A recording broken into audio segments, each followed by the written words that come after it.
What's up, everybody? Welcome back to the channel. Today we're going to be putting a drift switch on the G35 for Piedmont Drift event on March 9th. So let's get into it. Alright, so you need some tape, wire cutters, or wire strippers. I do have drill bits in here because I am going to mount it probably like right here. So I got to drill a hole out for that. And then of course, you're going to need the buttons and the wires. I got this kit off of Amazon. I'll link it down below. And then I got me a mini screwdriver because it always comes in handy. Alright, so first, you're going to take the shift, put your car in neutral, and then we're going to take the shifter off. So you're going to pop this down. There'll be a little retaining clip right there. Just simply pull it out like that. If you got a little screwdriver, you can have it help yourself. Do not lose this because it's the only one you got. So put that up there, pop this off. Put that on there too. And then you're gonna take your mini screwdriver and wedge it right in here. You can get it pop up just like that. Keep working it around and then pull it off. Make sure you be gentle. If it doesn't come out easy, something's holding on. So all you're gonna do after you get that off, you're gonna pull up and there'll be two clips, one right here, one right here. So just take it, pop this one off, and then pop this one off right here.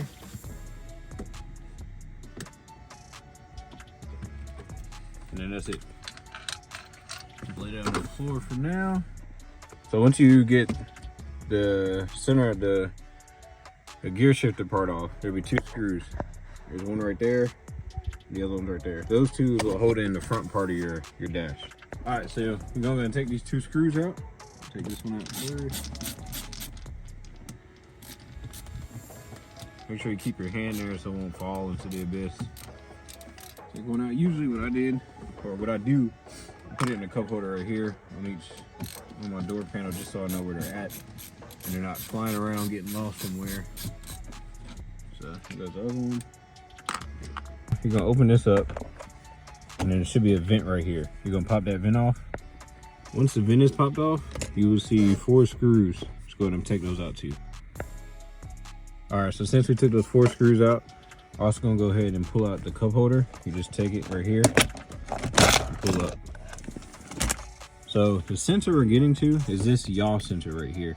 And we're gonna be cutting this green wire. But I'm also just go ahead and remove the whole center console piece just so I can have more room to strip and tie up everything as I need. After you get the 2 screws out up here, 4 screws in the back, and the cup holder out, you do see the yaw sensor. You can cut and splice what you need to right here to make your button, but I'm gonna take it out just so I can have more room. Also, if you do have plugs under here, just make sure you unplug it before you undo the center console. So I'm gonna take these 2 connectors out.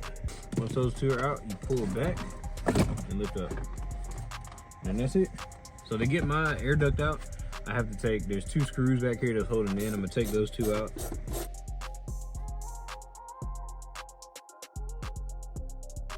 So these 2 screws, I'm gonna go ahead and put in here. I'll lift up on the vent. Now I have full access to everything I need to.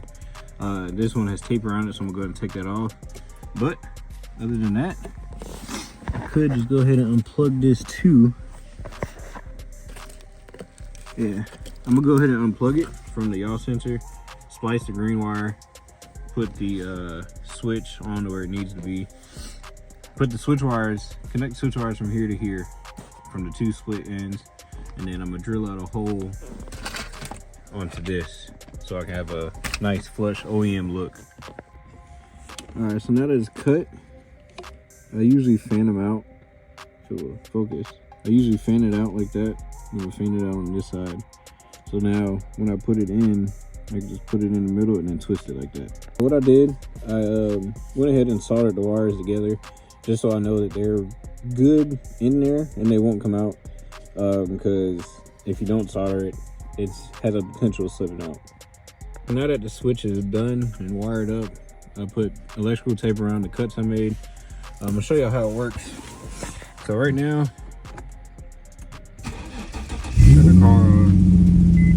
the slip lights and nothing's on. So right now the switch is off. Well, is on. The switch is on. So when I switch it off, slip light, as you can see, and the VDC light go off. So that's how you know you actually wired it up properly.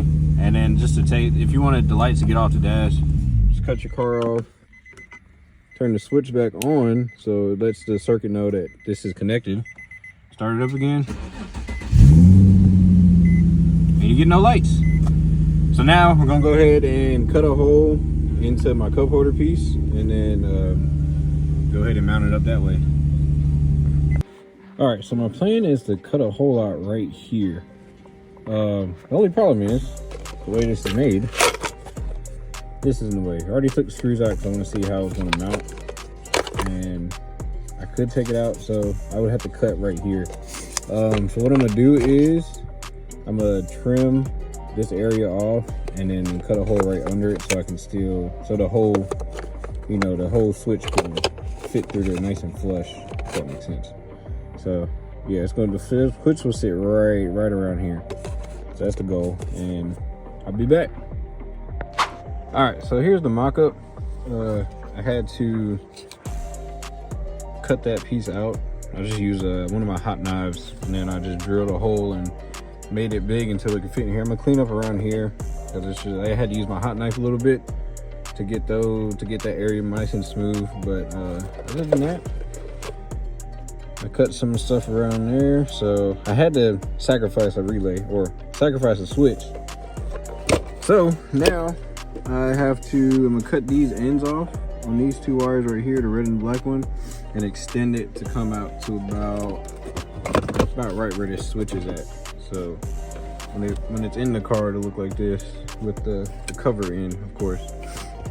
But yeah, almost there. All right, so now I got the button in. It's mounted and everything. The cut came out pretty easily. Now I'm about to test it one more time, just make sure everything works.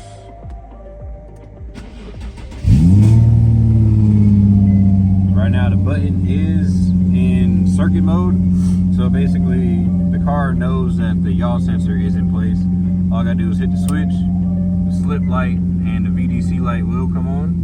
And then to reset it, turn it back off, cut the car off, then start it back up again. And there she goes. All right, so now that everything's buttoned back up, I did double check to make sure the switch does work while it's in the car, and everything's on top of it. I do have it running along my AC vent tubing under my center console, so I think it's in a decent place. I taped it up beside it, but I do want to get some wire loom just to, you know, make it look neater. Other than that, I am excited and happy and how it turned out in the car. It looks OEM plus. It looks like it's supposed to be there. I mean, it's not an OEM switch, but you know, it still looks pretty good. Now in the next video, we are going to be putting a VLSD in and going to test it out, getting it ready for the track day at Piedmont on March 9th.